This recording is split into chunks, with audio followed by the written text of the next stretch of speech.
Hi, this is Alex Helmreich, the Sports Information Director at Shattern State College, and I'm sitting here this afternoon with Shattern State men's basketball coach Brent Bargan.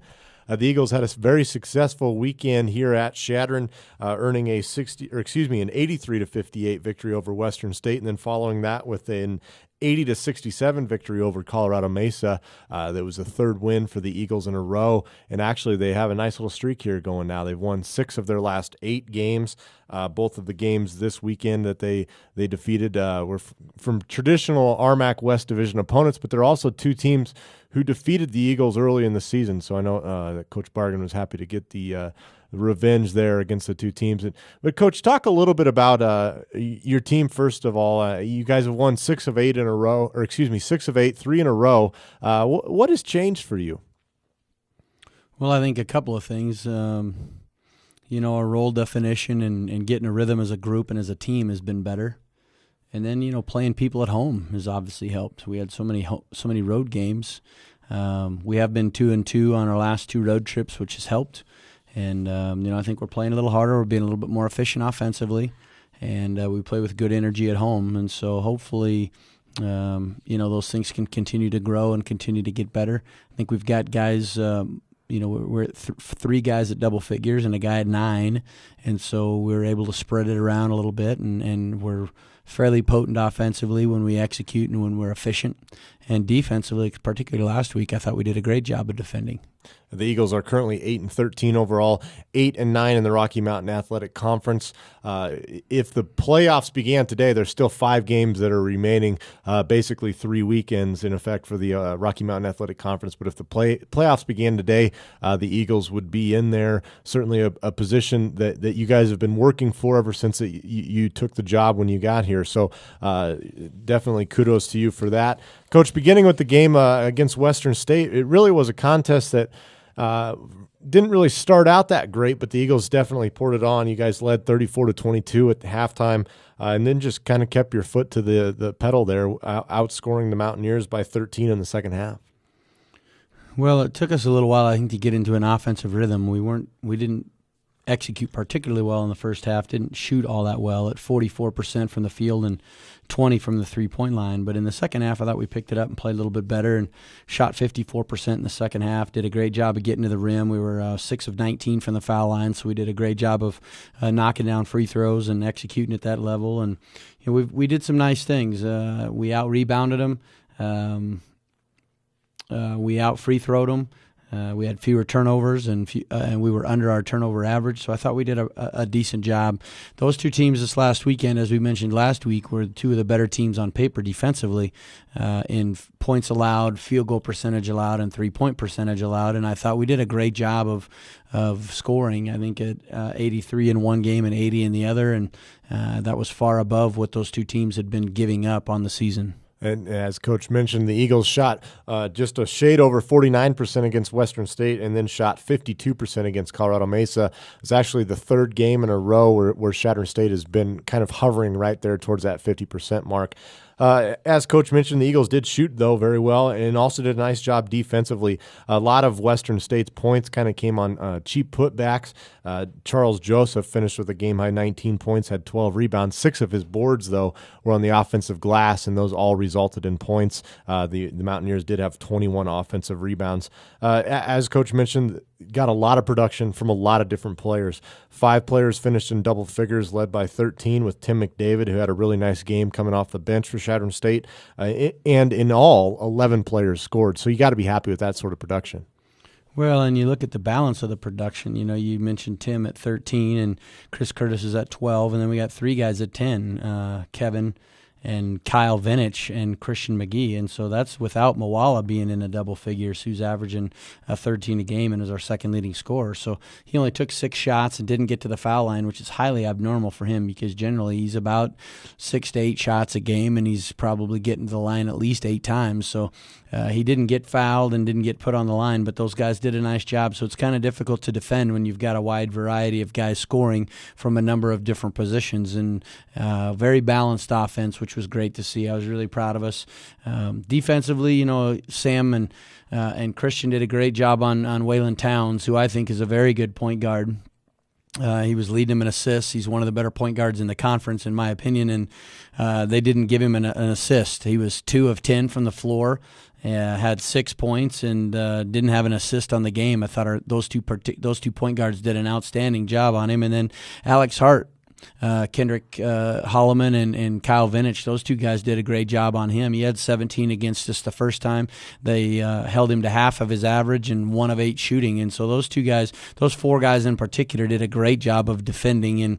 And we knew that the big fella Joseph was going to be a handful. They list him at 6'10" and 305 or 310, and I think he's much bigger than that, to be quite honest with you. For people that were here at the game, he's a big human being, and he did a great job. We figure if we give him as many baskets as he could score, he wasn't going to be able to score 40 and beat us, and we just had to shut out everybody else, and the guys followed the game plan to a T and did a great job of defending.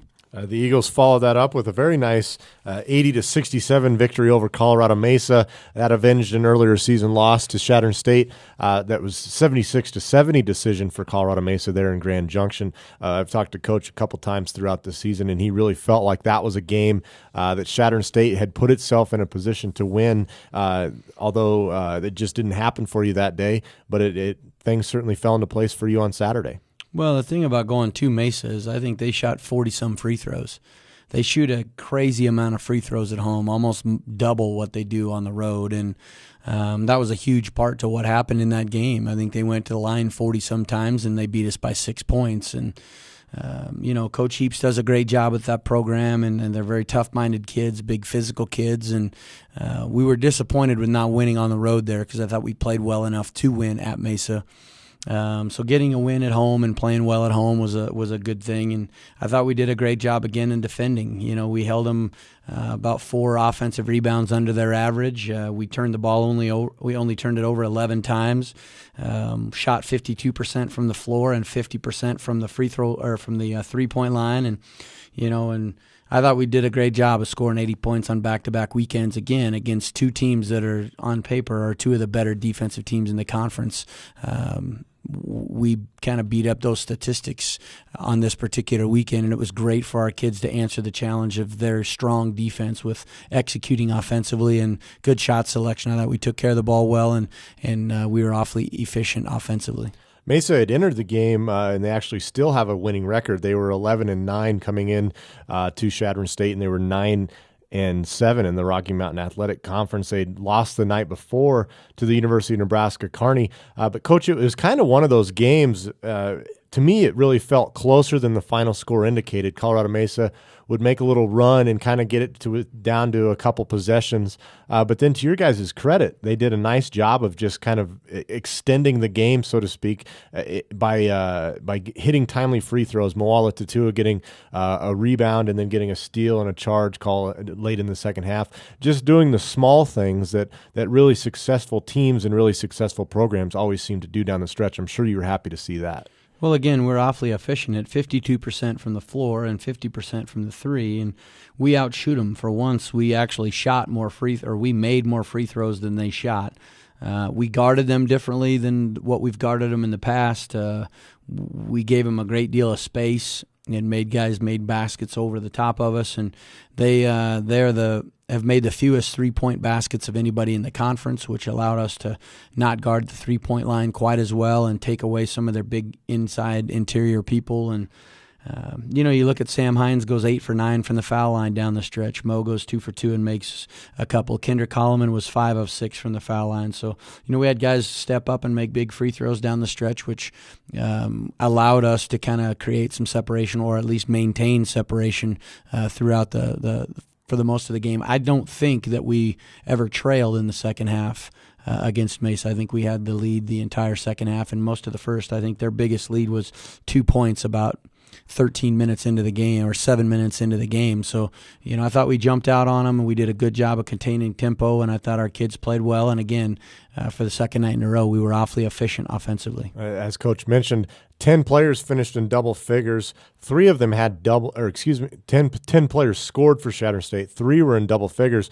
But of those 10, at least 6 of them scored 7 points. So as Coach mentioned, a very efficient game. And also you did a nice job creating opportunities for the teammates. Against Western State, as a team, you guys only finished with 4 assists. But then against Mesa, just a night later, you added that to that total by 10. Well, I think part of that's the way that you're being played also. If they're taking certain things away from you and they're not allowing you to make that pass, in other words, some teams will make you play a little one-on-one and really take away a passing lane, and you've got to be able to make plays on your own. And in the Mesa game, they did a great job of helping, and we did a good job of making the extra pass. Against Western, it was a little bit more of a one-on-one game where they helped out a little bit more. They didn't allow Kevin, for instance, to catch the ball in the corner. And just as one example, they did a great job of taking away the vertical drive and rotated on Mo. So that was a pass that we generally get that we were unable to get. And so I think, our kids did a great job of finding the right kid or finding the right guy and making appropriate movements. And I was real happy with our motion. I thought our kids executed well. The Eagles have put themselves in the position they wanted to be at the beginning of the season, and that is to qualify for the Rocky Mountain Athletic Conference postseason tournament. Of course, the top 8 teams get in. The Eagles are currently, I believe, 6th in the conference with an 8-9 record. They still have 5 games to play, though, and including this weekend's game, which is their final road trip of the season. The Eagles will be on the road at Metro State, and then that'll be followed by a game at Regis. The 2 teams have already played this season. The Eagles had a 72-58 victory over Regis. That was here in early December, and then that was followed by a very tough 66-62 loss to Metro State. The time of the Metro State game, the Roadrunners were ranked 2nd in the nation. They've since lost a few games from them, but still a talented team. Well, yeah, they've lost a couple. I think they've maybe lost 3 in a row, but they're still at 18-4 or something like that. So they're playing awfully well, and they're a very good team. And the last 2 years since I've been here in my tenure, we've actually played them better the second time around, whether it's been at home or on the road. We've generally played them better the second time, and for the last 2 years in a row, we've lost to them at home by 4 points. And if we would have just boxed out on a free throw both years, we would get the ball with 1 year 7 seconds, the other year 13 seconds, and down 2 points, and have the ability to make a basket to tie or to win the game. And so, we've played them well here the last couple of years. 2 years ago, we played them really well at their place. It's definitely a daunting task for us playing a team that's top 10 in the country, but our kids are playing well. They're believing. We're doing some nice things. Hopefully we can take a good game plan in. The kids will carry it out, and we'll play with a high level of passion and desire to be able to play well on the road. The Eagles will be at Metro State on Friday. That game tips at 7 p.m. And Coach was right. The Roadrunners are 18-4 overall, 13-4 in the Rocky Mountain Athletic Conference. They are currently 2nd in the league, behind just Colorado School of Mines. And then that's followed by a game at Regis, where you guys will actually play the early game. You'll play the Rangers at 5 p.m. They are 5-16 overall and kind of struggling in conference play, 2-15, but always a tough place to play, and I'm sure that they'll certainly be ready to play. Well, and I think they just picked up a big win last night. They won by 20 at home, and